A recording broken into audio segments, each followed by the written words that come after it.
Après l'ouverture de la première séance ordinaire de l'année 2022 à Kara, les députés ont tenu la deuxième séance plénière avec l'examen du projet de loi portant création des régions. Un texte qui permet à l'exécutif de continuer le processus de décentralisation avec la mise en place effective des collectivités territoriales régionales.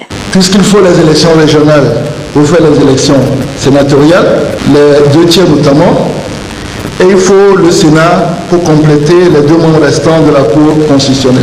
Je demande aux députés du groupe parlementaire PDP de voter favorablement pour le projet de loi portant création des régions. En droite ligne avec l'ensemble des textes que le groupe parlementaire UFC a déjà voté pour opérationnaliser le processus de décentralisation, j'invite les députés du groupe parlementaire UFC à voter favorablement le présent texte. Le texte en discussion crée les collectivités territoriales et régionales en définissant leur chef-lieu. Condition sine qua non pour la mise en place de la loi relative à la décentralisation et aux libertés locales. J'invite le groupe parlementaire majoritaire Union pour la République à voter pour l'adoption du projet de loi portant création des collectivités territoriales régionales. Par ce vote unanime de la loi sur les régions, dénommée loi de Kara, le quitus est donné au gouvernement pour poursuivre et achever la décentralisation.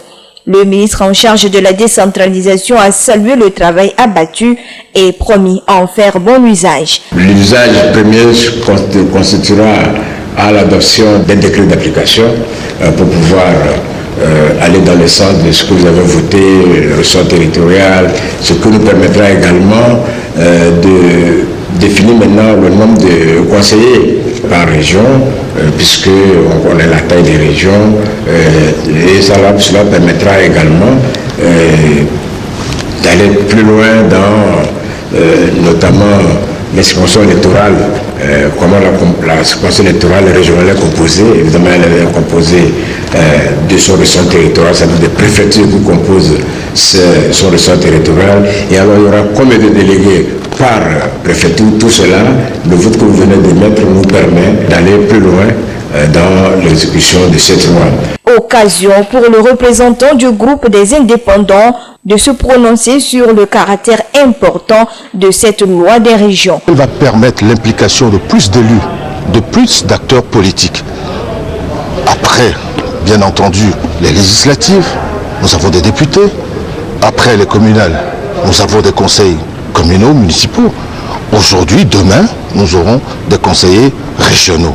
C'est plus d'implication, à notre sens, d'hommes et de femmes dans la vie politique de notre pays. Ce qui constitue à nos yeux une avancée significative dans le sens du renforcement de la démocratie et du processus démocratique dans notre pays. La délocalisation de cette séance plénière dans la région de la Kara a été une opportunité pour les jeunes de la localité de prendre part aux travaux. Ils en sont sortis satisfaits. Puisque d'habitude, c'est théoriquement. C'est en classe, on me dit ce qui se passe, mais aujourd'hui, on est en classe. Puisqu'on a pu voir ce qui s'est passé réellement. J'ai eu un grand plaisir d'assister à cette séance puisque je n'ai jamais eu cette occasion. Ça m'a vraiment permis de voir comment l'Assemblée nationale fonctionne. Je suis vraiment ravi de participer à cette séance. C'était bon. Depuis, on parle de ces choses-là, mais je n'ai jamais assisté. Et je prierai que ces choses-là aillent de l'avant. La loi est désormais chose faite. Les Togolais seront appelés dans les urnes dans les prochains mois pour élire leurs conseillers régionaux.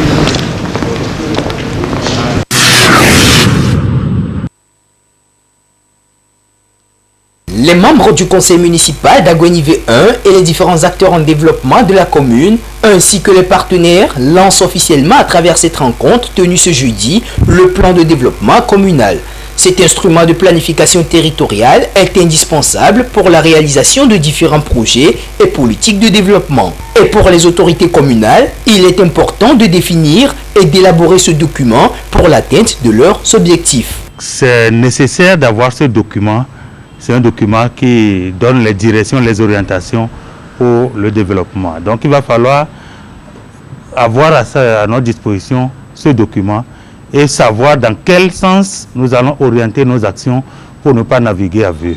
Il y a eu des rencontres préparatoires, le COPIL qui est formé, qui est l'arrêté qui a créé le COPIL. Donc nous avons eu toutes ces étapes-là pour arriver à la fin de la phase préparatoire. Le comité de pilotage du PDC d'Agonivé 1 vient d'être mis en place, donc dans l'optique de réaliser le document référence, où le référentiel devant maintenant conduire les actions de la commune pendant les 5 prochaines années. Cette formation a quand même pris en compte tous les partenaires sectoriels et donc la réflexion va être menée à ce propos très bientôt dans les groupes thématiques afin de disposer d'un élément, d'un document phare devant appâter les partenaires en financement, les partenaires techniques financiers et les autres intéressés par le développement de la commune d'Agonivé 1.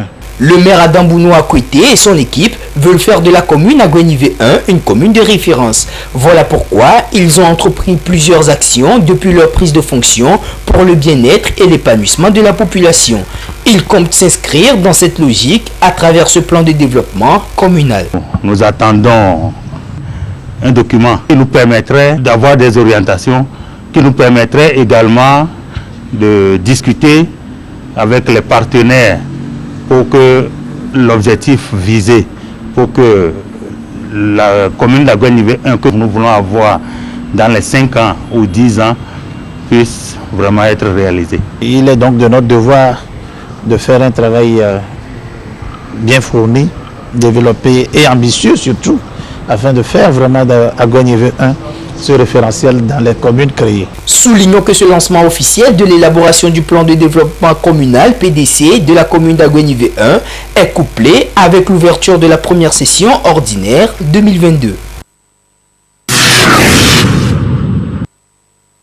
C'est en 2009 que s'est tenue la toute première célébration de la Journée mondiale de lutte contre l'exploitation sexuelle. Les Nations Unies la définissent comme étant l'une des pires formes de négation des droits fondamentaux de la personne humaine, car ce sont au total près de 4 millions de victimes qui sont recensées chaque année, dont notamment 500 000 femmes victimes de traite à des fins de prostitution. En cette journée, surtout, l'accent est mis sur les plus de 150 millions de jeunes filles, souvent victimes d'exploitation, d'harcèlement et de violences sexuelles dans le monde. Des comportements particulièrement fréquents dans les pays sujets aux crises à répétition. Ainsi, la mise sur pied de cette journée se veut un moyen de sensibiliser et mobiliser les gouvernements, les institutions et le grand public à prendre conscience du fléau et à engager une lutte efficace. Plusieurs pays membres de l'ONU ont ainsi, lors d'une assemblée générale tenue en 2021, réaffirmé leur ferme engagement et volonté à mettre fin à cette pratique odieuse qu'est l'exploitation sexuelle et dont les conséquences sur les victimes restent souvent indélébiles. Ces États, lors de cette AG, se sont surtout dit vraiment préoccupés par le fait que la pandémie de la COVID-19 ait exacerbé les situations existantes de vulnérabilité à l'exploitation sexuelle des personnes, notamment des femmes et jeunes filles. Ils se sont engagés à prendre des dispositions nécessaires pour assurer l'accès à la justice et à la protection des droits des victimes. Pour les autorités togolaises, la lutte contre l'exploitation sexuelle constitue une priorité nationale, une cause à laquelle il urge à l'heure actuelle de rallier toutes les couches sociales, ceci dans le but de briser le cycle de rotation. Pour cela, le pays a ratifié plusieurs conventions internationales, dont principalement la Convention relative aux droits de l'enfant, CDE, effective depuis le 1er août 1990, et le protocole facultatif à la CDE concernant la vente d'enfants, la prostitution et la pornographie, mettant en scène des enfants depuis juillet 2004. Par ces différentes ratifications, le Togo compte s'attaquer au problème depuis la base afin d'amener les victimes à s'ouvrir et à dénoncer ces violences auxquelles elles sont ou ont déjà été sujets, non seulement pour leur rendre justice, mais également pour une meilleure prise en charge, surtout psychologique.